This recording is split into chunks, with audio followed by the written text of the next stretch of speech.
Now children, in this video, we will study another type of force of attraction known as dispersion forces or London forces. What are these? Let us see now. It is seen that even non-polar substances like H2, Cl2, O2, methane, etc., and your monoatomic gases like inert gases, helium, neon, argon, etc., these also experience intermolecular forces of attraction. We can liquefy H2 gas, we store it in cylinders for filling the balloons, etc. Right? So, even helium gas is condensed. So, ultimately, when the molecules are closer, means there has got to be a force of attraction. So, all these gases, H2, Cl2, helium, neon, etc., they all can be condensed, they all can be liquefied, they all can be solidified. It means there must be existing some force of attraction between their molecules. While these molecules, these particles are totally non-polar. So even non-polar substances like H2, Cl2, helium, neon, methane, oxygen, etc., they also experience intermolecular attractions. How? At any given moment, electron density of a particle can be unsymmetrical and causes instantaneous dipole. I repeat, at any given time, at any given moment, electron density of a particle can be unsymmetrical and causes instantaneous dipole. How is that? Particles are in continuous motion. It can be fast, it can be slow, they are just vibrating, but there is a force of it. They are always in continuous motion.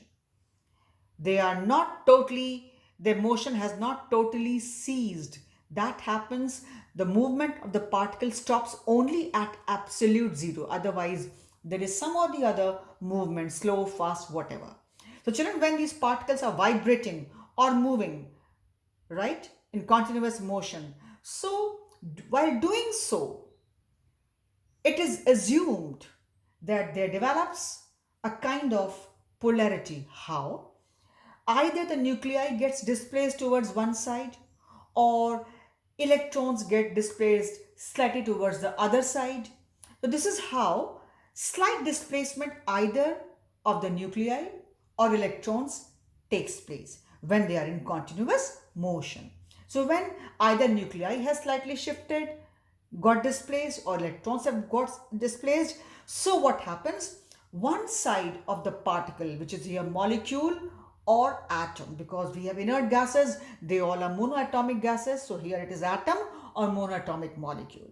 So when we have these non-polar molecules, when they vibrate or they are having motion, there develops a kind of unsymmetry in the density of electrons, either due to displacement of nuclei or displacement of electrons towards the other side, whichever reason is there.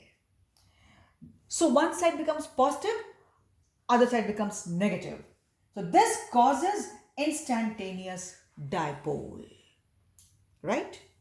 This instantaneous dipole, which is developed now temporarily, induces polarity in the neighboring particles. Means when one particle has got polarized, it has become dipole. This particle which has got instantaneous dipole now induces polarity in the neighboring particles. And now it is called induced dipole. One temporary instantaneous dipole which was there due to unsymmetry in the particle, either due to displacement of electrons or nuclei, which was instantaneous dipole, is now inducing polarity in the neighboring particles, molecules, atom, whatever is there. This is called induced dipole. Now, the two atoms of temporary dipoles, one was that instantaneous dipole, which was due to displacement or unsymmetry in the atom or molecule.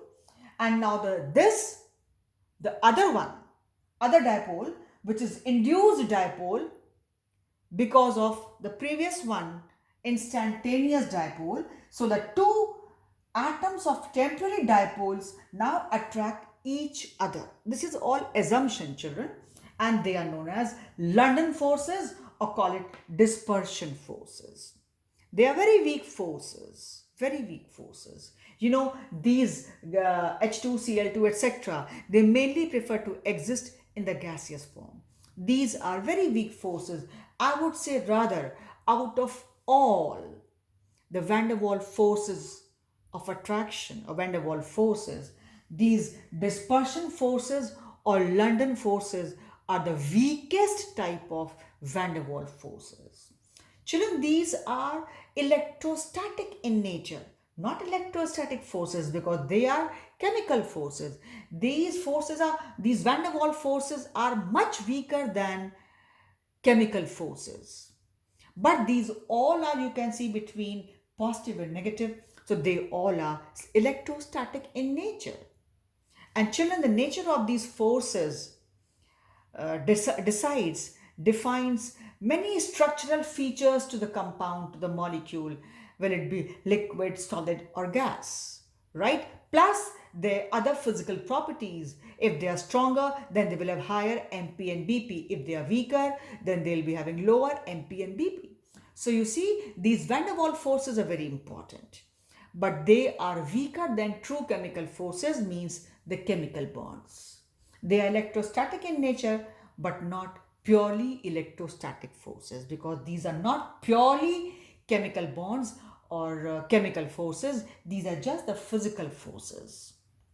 So I've told you all about the van der Waals forces. We had dipole-dipole interactions, which was in polar molecules like SCl or HBr kinds. Then we had dipole-induced dipole, like dipole induced means like you had the non-polar molecule H2 and HCl, or I gave the example acetone and carbon tetrachloride.